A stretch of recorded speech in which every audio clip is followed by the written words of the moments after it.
NKRI, teman-teman semuanya. Kasus Menteri Pertanian Syahrul Yassin Limpo membuat kita semua heboh. Kebetulan ketika rumah dinasnya digeledah oleh KPK, Yassin Limpo sedang berada di luar negeri, sedang kunjungan kerja ke Eropa, Roma, dan Spanyol. Hasil dari penggeledahan tersebut, KPK menemukan uang sebesar 30 miliar dan 12 pucuk senjata. 30 miliar cash. Nah, sedangkan harta kekayaan yang dia laporkan yang tercatat di LHKPN, laporan harta kekayaan pejabat negara, totalnya 20 miliar. Lah ini ditemukan uang cash 30 miliar ketika rumah dinasnya digeledah KPK. Lantas uang 30 miliar ini punya siapa ya? Atau dapat dari mana dia? Kok lebih banyak dari harta yang dia laporkan? Yang bikin wow lagi, 12 pucuk senjata api. Apa coba hubungannya Menteri Pertanian dengan senjata api sebanyak itu? Kalau Menhan, taruhlah ya, apakah senjata api itu untuk mengusir tikus di parlemen? Salah. Mengusir tikus di sawah? Bisa jadi ya. Tapi kan yang pegang senjata tikusnya. Berikut penjelasan dari Menteri Pertanian Syahrul Yassin Limpo. Saya orang Bugis Makassar, dan rasanya harga diri jauh lebih tinggi daripada pangkat maupun jabatan. Biarkan saya hadapi dan beri saya kesempatan membuktikan bahwa saya terbiasa ngurus rakyat. Pak akan betul presiden nggak Pak? Dan saya berharap nasihat-nasihat orang tua saya, nasihat budaya saya dari sana, kalau berani berbuat harus berani tanggung jawab. Saya siap bertanggung jawab. Alasan saya mengundurkan diri adalah ada proses hukum yang menghadapi, dan saya harus siap menghadapi secara serius. Walaupun saya berharap jangan ada stigma dan presumption of innocence, maksudnya menghakimi saya dulu, karena tentu biarkanlah proses hukum berlangsung dengan baik dan saya siap hadapi. Saya meniti karir mulai dari lurah, camat. Saya 25 tahun jadi kepala daerah, 10 tahun jadi bupati, wagub 5 tahun, 10 tahun jadi gubernur. Dan baru saya merasa ada hal seperti ini. Oleh karena itu saya butuh waktu. Kenapa? Karena saya baru pulang dari Roma, mendapatkan penghargaan dunia atas nama Bapak Presiden. Oleh karena itu diberi saya kesempatan, dan saya belum ada istirahat ini. Karena tadi juga saya diperiksa di Polda, dan capek banget rasanya saya menghadapi ini semua.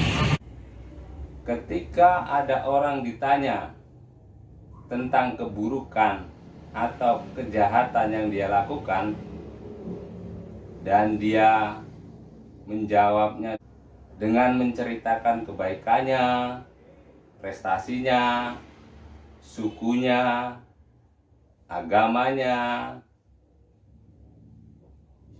dan lain-lain,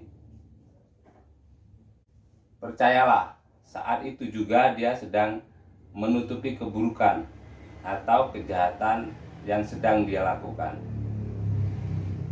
agar orang-orang terpesona. Terpesona, aku terpesona memandang wajahmu yang najis.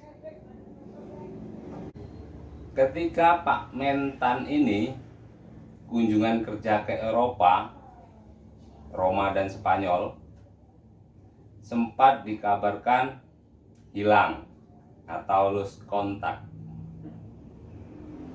Hari gini, zaman digital, zaman internet, masih kehilangan kontak. Padahal Pak Menteri kan pasti banyak yang mendampingi.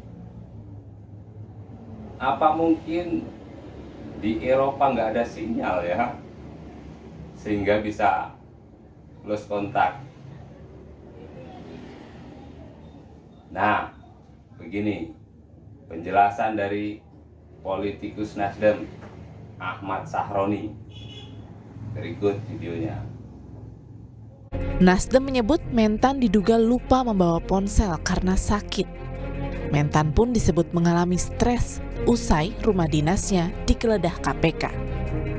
Asumsi publik seolah-olah yang disampaikan oleh Wamentan hilang lah, itu nggak benar. Bahwa kan kita nih kadang handphone suka ketinggalan lah, atau memang keadaan kita lagi tidak memungkinkan pegang handphone. Nah itulah yang menyebabkan mungkin tidak ada komunikasi. Jadi setelah penggeledahan mungkin dia dapat informasi dan akhirnya ya kita maklumin bahwa stres sekali, kambuh prostatnya. Nah mungkin dia berobat untuk pemeriksaan lebih lanjut untuk menyembuhkan prostatnya dia. Oh, ternyata tidak hilang, tidak lost kontak, tetapi sakit dan butuh perawatan lebih lanjut. Jadi lupa bawa HP, begono ceritanya. Ada yang lebih heboh lagi nih, jawaban Surya Paloh ketika ditanya wartawan tentang pembubaran Partai Nasdem jika ada kadernya yang korupsi. Bagus ini pertanyaan untuk klarifikasi. Ada rekam jejaknya ucapan itu? Ada. Coba bacakan. Supaya teman-teman tahu. Gimana? Bacakan.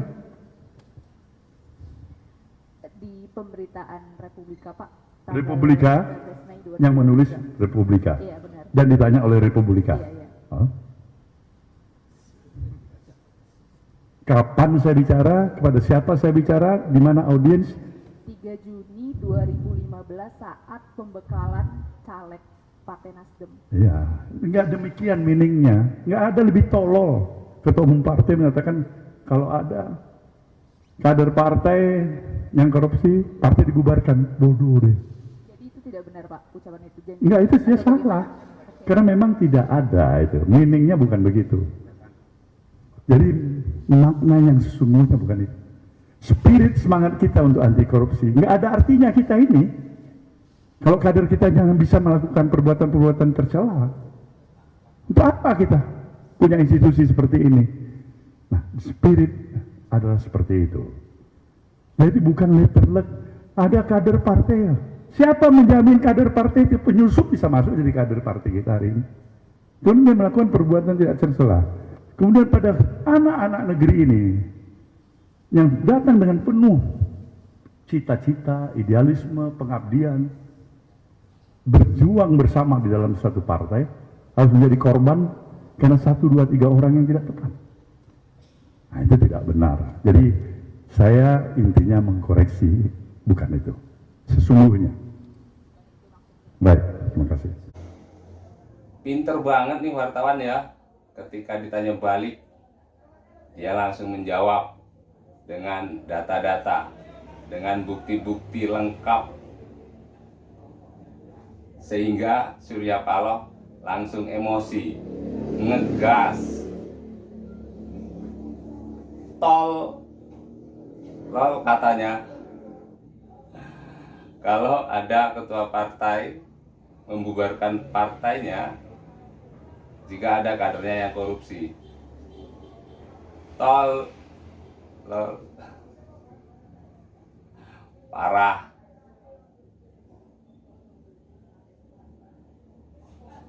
Bukan itu artinya.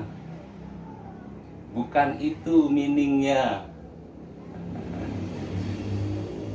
Semenjak bergaul dengan Anies, Surya Paloh semakin pintar ngeles, semakin pandai menata kata-kata.